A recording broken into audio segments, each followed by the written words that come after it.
السلام عليكم الإخوان، مرحبا بكم في فيديو جديد أو موضوع جديد.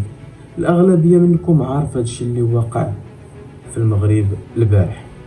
المغرب ديما كيبان بلد مستقر وآمن، ولكن في بعض الأحيان كيتعرض لتهديدات إرهابية اللي كتحاول تزعزع هذا الاستقرار.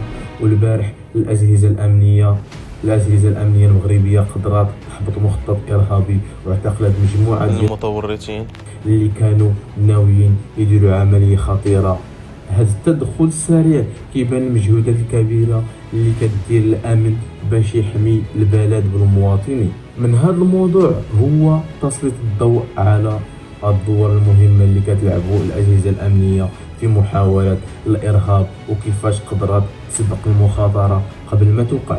والمغرب معروف بالسياسات الأمنية القوية والتنسيق ديالو مع الدول الأخرى باش يحارب هذه الظاهرة اللي كتهدد الاستقرار ديال العالم كامل. هادشي كيبان باللي الامن ماشي غير مسؤولية الدولة بوحدها، ولكن حتى المواطن عنده دور في التبليغ على اي حاجة مشتبهة. في الاخير المغرب كيبقى من الدول اللي كتعتمد على اليقظة الآمنة والتعاون بين مختلف الأجهزة باش تبقى البلد آمنة ومستقرة.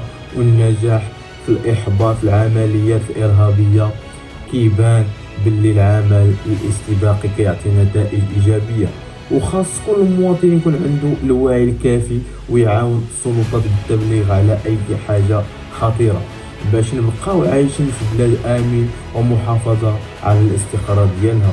حتى هنا غادي يكون سهل الفيديو، ما تنساش دير شي جيم وشي متابعة وشي بارطاج.